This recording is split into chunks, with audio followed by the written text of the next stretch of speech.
عالمي عالمي عالمي إلهي إلهي إلهي طب النبوي طب النبوي.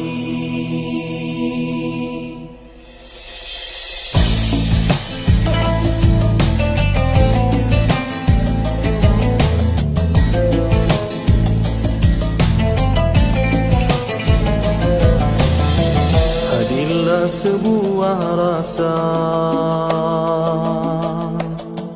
dari keinsafan dosa, langit pun terbuka, bintang bertaburan, indahnya indahnya tawakal. Ud'uni astajib lakum.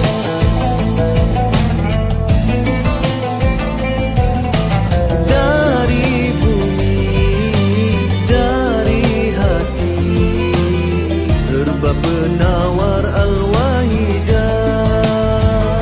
halalan tayyiban. Ya Syafi, Ya Syafi, Ya Syafi, Anta Syafi. Ya Syafi, Ya Syafi, Ya Syafi, Anta Syafi. Ya Ilahi, Ya Ilahi.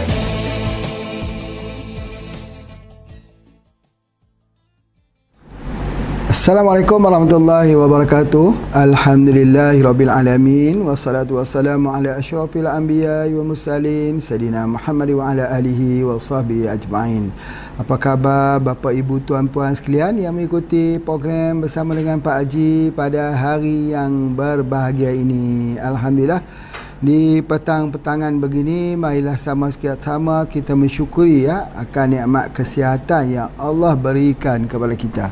Nikmat kita dapat menuntut ilmu ni pun nikmat juga bahawa tak ramai orang yang suka belajar ilmu ni, apatah lagi ilmu-ilmu pengobatan yang boleh memberikan khidmat kepada sesama kita. Masya Allah, Masya Allah. Hari ini Pak Haji nak berkatakan tentang sakit tulang. Sakit tulang ataupun kerana kekurangan kalsium. Ataupun dipanggil zat kapur lah selalu orang panggil zat kapur ataupun kalsium, Ca, itu di antaranya. Masya Allah. Baik, kenapa tulang kita jadi lemah? Ada beberapa hal yang Pak Haji nak terangkan ni, tolong perhatikan betul-betul, kerana bila Pak Haji buka tempat perawatan ni, banyak yang datang mengeluh Pak Haji sakit di bahagian pinggangnya, sakit di bahagian kaki, pahanya sampai ke tumit Kadang-kadang dia kata lutut ni tak tahan, tak kuat nak bangkit, nak solat, berdiri dan sebagainya. Jadi itulah di antaranya kenapa tulang otot ini menjadi lemah.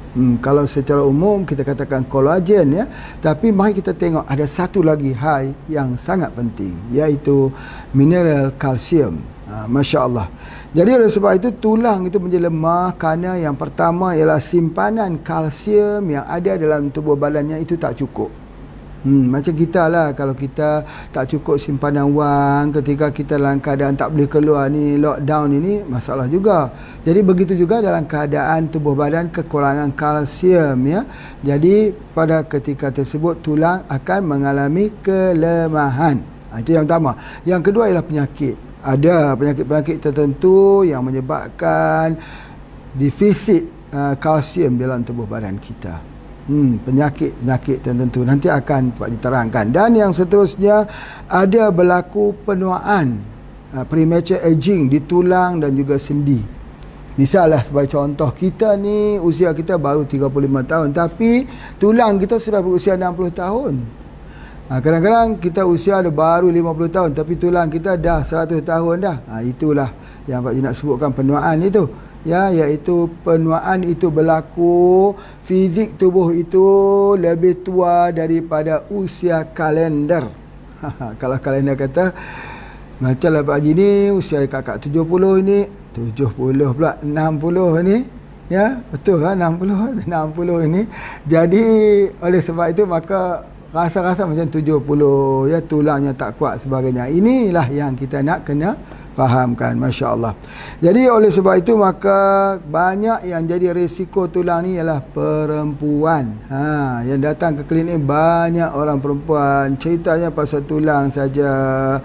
Apa yang Pak Haji bagi ketika ramai-ramai datang masalah tulang ni, Pak Haji bagilah pertama kapsul moringa. Kenapa berikan moringa? Kerana moringa mengandungi kalsium yang tertinggi, lebih tinggi dari daripada susu. Masya Allah, telah diuji bahawa moringa yang diambil daun kelor dan munggai itu lebih tinggi kalsiumnya daripada susu. Itu penelitian yang tak dapat kita nafikan.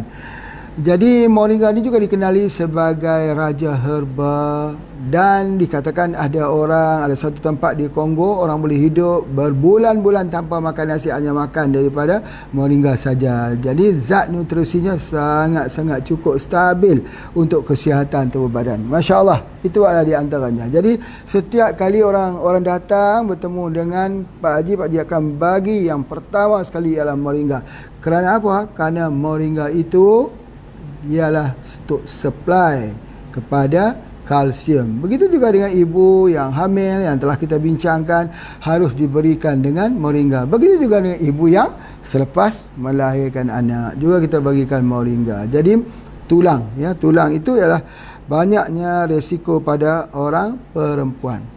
Dan selalunya yang datang ni kita lihat masalah tulang bermula pada 35 tahun. Selalunya kalau kita tanya berapa usia ibu, 35 tahun. Ini dah bermulanya kelebihan, kekurangan kalsium sudah mula dengan pertanda petunjuk kelemahan pada tulang. Itu di antaranya. Kemudian hampir-hampir di dunia ni dalam satu kajian ni Pak, sepertiga daripada wanita itu menghadapi masalah tulang. Maksudnya kalau 3 orang, seorang ada masalah tulang. Banyak kan? Jadi oleh sebab itu maka moringa ini perlu untuk kuatkan tulang. Itu di antaranya. Kemudian sebab apa? Sebab biasanya kalsium itu akan dapat diserap di usus dengan bantuan estrogen. Jadi kalaulah makin usia itu menginjak kepada usia yang lebih tua, maka estrogen makin kurang. Bila estrogen semakin kurang, maka penyerapan kalsium di usus itu tidak berlaku ataupun berlaku sedikit. Jadi kekurangan kalsium lah. Itulah di antaranya. Dan Pak Haji menceritakan juga sebelum ini bahawa bagaimana HGH, Human Growth Hormone, itu membantu untuk penyerapan kalsium. Pada usia 70 tahun, orang tu patah. Adat kata kalau patah susah untuk sembuh. Apatah lagi umur 70 tahun. Tapi bila bagi HGH, sembuhnya cepat dengan izin Allah. Pluskan dia dengan moringa. Masya Allah, Masya Allah. Baik. Begitu juga dengan orang lelaki kerana kekurangan testosteron. Lelaki ni ada hormon juga. Jika kita katakan orang perempuan ada menopause, orang lelaki ada menopause kah? Ada menopause kah? Ada. Lelaki pun ada juga menopause-nya itu, Jadi dia panggil andropause. Dia tak panggil lah menopause, dia panggil andropause. Andropause itu androgen, Jadi oleh sebab itulah maka orang lelaki pun menghadapi masalah lemah pada tulang. Itu antara yang kita kena faham dia punya kesemuanya. Masya Allah. Baik, seterusnya Pak Haji nak sampaikan lagi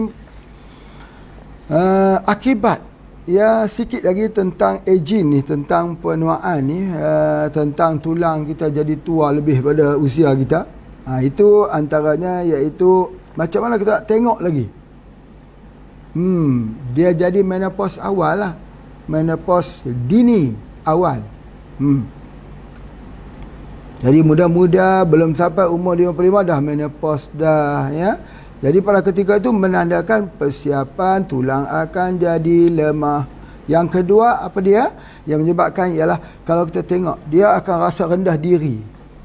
Bila seorang itu sudah sampai kepada menopause awal ni ataupun andropause awal ni, dia mula merendah diri. Rasa rendah diri, timbul perasaan itu sendiri. Yang kedua, rambut tipis dan gugur. Lihat rambut pun dah mula tipis, lembut dan gugur, tulang pun rapuh. Orang kata mata itu menjadi kabur, tulang menjadi rapuh. Itu di antaranya. Dan kalau kita tengok juga bahagian punggungnya, pinggulnya itu membesar. Kalau perempuan lah, dia membesar, itu menandakan bahawa, bertanda bahawa dia mula menjadi menopause. Begitu juga dia akan berlaku cepat marah. Jadi sebab itu kita kadang-kadang kita tanya orang tu, sekarang dah agak jadi cepat marah, dia tu cepat marah lah sekarang. Itu tanda aging lah tu, penuaan lah tu. Menandakan kita sudah masuk ke dalam golongan orang tua-tua. Bukan orang tua, orang tua-tua. Apa beza orang tua-tua dengan orang tua ni? Orang tua-tua ni orang tua yang boleh diberi nasihat, yang boleh memberikan nasihat kepada orang. Itu orang tua-tua. Beza dengan orang tua. Orang tua tak boleh ambil nasihat saja.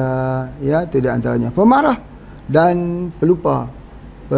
Itu namanya penuaan. Baik, nah, apabila kita tengok lagi, ada satu hal lagi Pak Haji nak sebutkan, tanda-tanda tulang yang keropos, tulang yang sudah mula mengalami permasalahan tulang, ialah apabila usia 35 hingga 40 tahun bermula. Detik waktu 35 hingga 40 mula tulang itu mula jadi lemah. Yang kedua, dia mula jadi bongkok. Bongkok macam tu. Bukan nenek-nenek si bongkok 3, bukan bongkok 3 saja, bongkok 1 pun dah mula menandakan tanda keropos tulang. Kemudian makin rendah, makin pendek, kalau disukat ketinggiannya menurun dia, sebab tulang itu menjadi semakin pendek sebagainya. Dan semakin sakit pinggang. Pinggang sekejap sakit, sebab apa? Sebab tulang. Jadi kalau gitu, macam mana cara kita nak merawatnya? Kita bagi suplemen, bagi herba yang mempunyai kalsium. Itu yang sangat penting. Baik. Jadi oleh sebab itu, maka ada beberapa perkara yang banyak sebutkan di sini yang ada konteks dengan tulang, iaitu yang pertama, kita harus mendapat vitamin C dan vitamin D yang cukup. Pada setiap hari harus fikir, ya, bukan hanya takat makan saja, tapi harus fikir bila umur 35 sampai 40 itu harus fikir apa vitamin C, apa vitamin D yang kita perlu ambil pada setiap hari.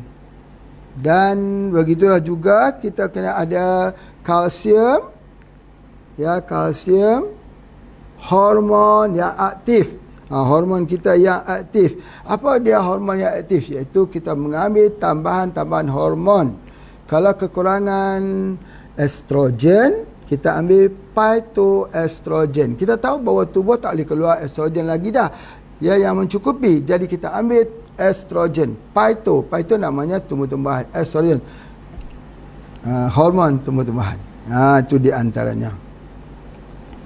Kemudian kita buatlah latihan riadah macam yang Pak Haji tunjuk tu, cara kita membuat riadah tersebut. Jadi kalau sudah usia kita agak sikit tua, ya, 50, jangan jogging-jogging lagi. Tak boleh jogging. Jogging bagus, ya. Jangan berlari lah. Kalau kita berlari nanti jadi gout pula, ya, bengkak. Jadi kita jalan saja. Cara dia berjalan laju 5 minit, jalan laju, kemudian berhenti perlahan, jalan perlahan, laju lagi 5 minit, perlahan, laju lagi 5 minit, 20 minit dah cukup dah. Jalan laju, kemudian lepas 5 minit jalan perlahan balik, relax balik, kemudian laju lagi, lepas tu relax balik. Itu di antaranya. Dan begitu juga latihan yang paling bagus sekali, iaitu naik tempat tinggi macam tu. Tempat yang naik tinggi begitu, sebab dia menguatkan tulang. Tulang ni kalau kita lawan dengan graviti, dengan sendiri tulang akan jadi kuat. Itu di antaranya. Dan kita kena elakkan daripada penggunaan steroid. Sebab steroid itu dia akan memusnahkan tulang. Jadi kalau makan ubat-ubat steroid tak boleh lah. Ubat steroid tak boleh. Banyak orang hari ni makan ubat steroid saja, dia kata bagaimana, apa yang tidak ada pilihan, ambil steroid saja. Itu antaranya. Dan yang penting kita kena ada penabungan. Penabungan macam orang tabung wang tu, tabung wang untuk masa depan. Katanya begitulah, tabung simpan wang tu untuk masa depan. Begitu juga tabung akhirat untuk masa depan-depan, ya, supaya ada tabungan ketika bertemu dengan Allah SWT. Begitu juga kalsium dalam tubuh badan kita, kena ada tabungan kalsium dalam tubuh badan kita, kena mencukupikan tabungan kalsium dalam tubuh badan kita. Itu di antaranya. Dan tadi Pak Haji sebutkan tadi bahawa ada penyakit-penyakit yang melemahkan tulang. Apa pula penyakit yang melemahkan tulang? Yang pertama ialah operation bypass jantung. Kalau kita sudah mula bypass jantung, maka akan bermula lemahnya tulang. Itu yang pertama. Yang kedua, yang ada gangguan ginjal, buah pinggang. Sebab tu Pak Haji kata, kalau orang itu ada masalah buah pinggang, cepat-cepat ambil Malex. Malex itu dia bukan hanya ada bahan diuretik, tetapi dia mempunyai tabungan kalsium yang tinggi, sama seperti pokok jali-jali, sama seperti pokok jagung. Dia mempunyai simpanan kalsium yang mencukupi, ya, untuk tubuh badan. Ingat, penyakit ginjal, penyakit liver, lemah tulang. Kalau gitu apalah, thyroid juga melemahkan di tulang. Rheumatoid arthritis, lemahkan juga di tulang. Begitu juga penyakit usus, kanser usus, lemahkan tulang. Wanita yang diambil kilang telurnya itu, lemahkan juga tulangnya. Dan orang yang ada penyakit darah tinggi. Baik, kalau gitu Pak Haji sebutkan satu persatu untuk kita realize, ya, untuk kita belajar. Ingat, ya, yang pertama sekali ialah operation bypass. Yang kedua, orang yang ada masalah ginjal, buah pinggang, masalah hati, liver, masalah thyroid, rheumatoid arthritis yang bengkak-bengkak itu. Kalau ada yang bengkak-bengkak begitu, bengkak di sini, keras macam tulang itu, susah kalau kita pergi buat perawatan di hospital, tak mau hilang tu. Yang bengkak-bengkak tu tak mau hilang. Yang keras-keras tak mau hilang. Benjolan-benjolan itu pegang sudu, senduk begitu, bengkak-bengkak begitu, tak mau hilang ni. Kat sini, kat lutut, dekat kaki, tak mau. InsyaAllah datang ke sini. Datang ke pusat perawatan Dian ni Pak Haji, berikan herba, insya-Allah back to normal. Hilang semua bengkak-bengkak tu. Yang beku-beku, yang berketul-ketul keras macam tulang, dikatakan tulang itu. Termasuk yang pada ketika kita scan, di bawah tumit tu ada tulang tumbuh. Ya, kita scan, betul-betul ada tulang tumbuh yang ketika kita pijak sakit. Datang dengan izin Allah, insya-Allah tak lebih pada 6 hari hilanglah sakit-sakit tersebut. Itulah cara, bagaimana cara untuk kita melarutkan apa? Melarutkan daripada ketumbuhan-ketumbuhan daripada tulang, kalsium lebihan dan sebagainya. Itu adalah di antaranya. Dan begitu juga orang yang penyakit usus, ataupun orang yang ada wanita yang diambil kilang telurnya itu, dan orang yang ada masalah darah tinggi. Kesemuanya ini adalah memerlukan kalsium, ya. Mereka ini semua adalah melemahkan tulang. Tulang jadi lemah. Bagaimana cara nak merawat ni semua penyakit ini? Paling murah jugalah HGH. Human growth hormone, itu yang paling mudah kita ambil. Baik. Seterusnya Pak Haji juga nak cerita tentang wanita hamil. Wanita hamil ni pun begitu juga. Kalsium daripada tulang ibu tu diambil untuk anaknya. Kemudian dia terpaksa berjalan, ya. Orang hamil ni dia perlukan tulang lah, sebab dia terpaksa bawa anaknya itu, ya, lebih berat lagi. Bayanglah tengok 9 bulan 10 hari. Kalau kita lah kata ambil lah satu benda berat 1 kilo lah cukup, letak kat tengkok kita ni, bawa ke mana saja, boleh tak? Begitulah ibu membawa anak. Allahu Akbar. Lelah, susah, letih, itu adalah merupakan satu pengorbanan tertinggi seorang ibu untuk anaknya. Masya Allah. Baik. Begitu juga kalau kita tengok orang yang merokok. Merokok ini memanglah lemah tulangnya. Selalunya Nanti kita tengok macam ni, orang yang merokok itu selalunya sakit tulang, selalu sakit tulang. Ya, sebab dia merokok. Jangan berhenti rokok tu, ambil lagi, ambil banyak-banyak lagi biar dia sakit lagi. Sebab rokok ni memang ada orang kata herba juga. Rokok pun herba, dia kata Pak Haji duk kata iklan herba, tapi rokok herba dia suruh kita berhenti. Ya, tak mengapa. Ambil semua dengan bubuk-bubuknya sekali, dengan abu-abunya sekali, bancuh dengan air 3 kali, minum setiap hari. Makan habis semua dia, jangan membazir. Tak baik kita membazir, ya. Jika tidak, berhenti lekas. Yang kedua, kalau juga nak isap rokok juga, bismillah. Ambil rokok tu, bismillahirrahmanirrahim, selawatlah kita 3 kali, bagi jadi barakah. Mudah-mudahan jadi barakah. Boleh tak kita ambil benda-benda yang macam tu nak kita jadi barakah? Tak boleh, tak boleh. Satu saja, tinggal ataupun buangkan dia. Buang terus di dalam hidupnya. Macam mana cara nak bagi hilang ni? Dengar petua ni, dengar petua betul-betul. Cara menghilangkan ketagihan merokok. Tulis. Ambil kertas, tulis. Ya, dengan ambil. Mari sini beli sama Pak Haji itu safran, za'faran. Za'faran, bunga safran. Za'faran, bunganya tu lebih mahal daripada emas. Tapi kita beli teh tu sikit je. Minum dia, masukkan sikit dengan apa? Dengan daun daripada pandan wangi, daun pandan lah. Ini ada contoh rasanya Pak Haji Solifuh masak tadi, buat tadi airnya.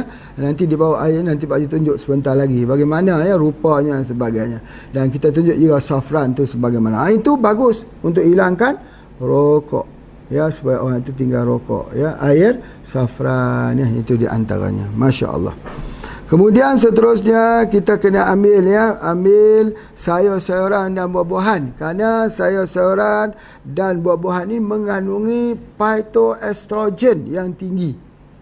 Ambil herba-herba lah, phytoestrogen, spirulina, ambil itu dia puraria ya, puraria.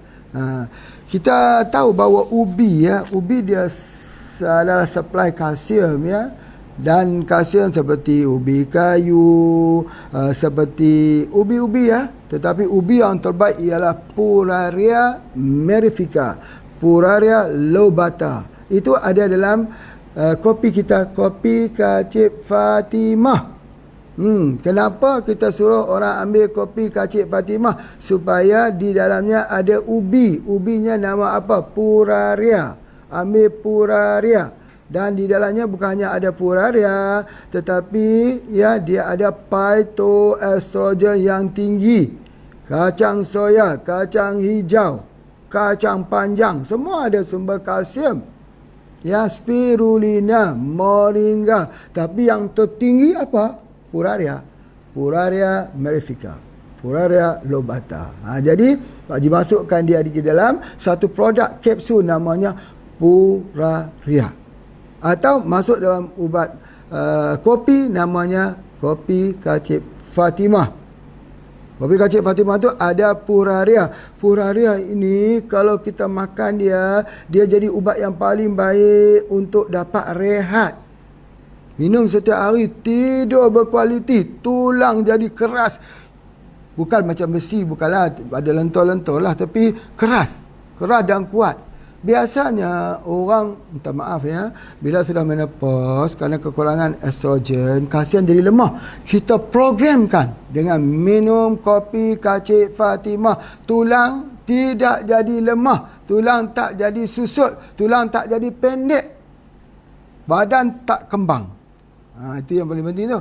Dan ni muka dia tak jatuh. Tengok muka Pak Haji ni jatuh lah. Dia naik begitu, tegang begitu, dia besar situ. Itu dia. Itu di antaranya. Jadi itulah yang Pak Haji nak sebutkan kenapa seorang wanita itu perlu mengambil kopi Kak Fatimah. Ambillah. Itulah hadiah terbaik untuk diri kita. Dan dia akan jadi happy saja. Tidurnya bagus, pelawas lagi, dia jadi firm, dia tak jadi obes, dia jadi fit, dia jadi kuat tulangnya. Kenapa tak ambil kopi Kak Fatimah? Wajiblah pada kita, bukanlah wajib tu disuruh hukum wajib, tapi wajib dalam penjagaan, dalam tanda kutip kita nak jaga kesihatan ya. Itu yang paling penting. Ingat tu. Kalau kita ambil daripada sayur-sayuran, buah-buahan ada, tapi sepertiga saja. Tapi kalau ambil daripada puraria dapat 100%.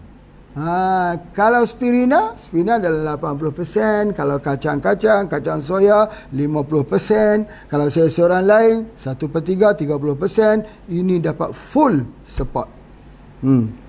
Cuma Kak Cik Fatimah jangan minumlah ketika kedatangan darah bulan, jangan minum. Tapi kalau orang perempuan yang sudah berhenti darah haid, berhenti muda lah kita katakan, berhenti awal, dia makan kopi Kak Cik Fatimah itu datang semula haidnya itu. Sebab apa? Sebab itu hormon estrogen. Orang panggil PMS, premature syndrome, menstruasi syndrome, iaitu situasi di mana dia menstruasi awal. Itu di antaranya. Masya Allah ya. Baik, oleh sebab itu maka kita boleh ambil juga susu juga boleh membekalkan kepada kita kalsium ya, sebagainya. Satu gelas sama ya 250 mg kalsium. Tinggi jugalah susu dan sebagainya. Baik, Masya Allah. Dan seterusnya Pak Haji nak sebut juga bagaimana bahan-bahan yang didapati dalam herba yang menolong penyerapan kalsium, iaitu misalnya di dalam isoflavone. Isoflavone ini ada dalam soya dan juga ubi sengkuang, ubi bengkuang. Itu di antaranya. Dan ada vitamin K. Vitamin K ada dalam bayam, bayam merah, bayam berduri, HB, produk kita nama HB. Ada dalam sayuran hijau tua, dia ada vitamin K yang tinggi. Begitu ada boron. Boron ada di mana? Di kacang buncit. Boron ada dalam apel, dalam anggur, dalam kurma, dalam kismis, di dalam almond, badam, kacang tanah. Itu boron ya, zat-zat boron yang menolong untuk menyerap. Disebut penyerapan kalsium. Begitu ya yogurt. Yogurt seperti biasalah, iaitu kita ambil. Jadi oleh sebab itu ketika kita ambil Radi IQ ada anggur, kismis, ada kurma, alhamdulillah ada kurma. Jadi penyerapan kalsium untuk orang anak-anak yang tak kuat berdiri, dia boleh ambil Radi IQ, dia cepat berdiri sebab ada kehadiran boronnya di situ. Masya Allah. Jadi oleh sebab itu maka perlu diingatkan bagi mereka yang merokok, ya berhentikan merokok kerana dia akan mengurangi kalsium dalam badan kita. Kalau kita ambil garam yang berlebihan, terlalu masin, pun lemah juga tulangnya. Dan kalau kita ambil alkohol, minuman soda dan kopi, bukan kopi herba ya, kopi biasa pun boleh menyebabkan tulang kita menjadi lemah. Itu di antaranya. Masya Allah.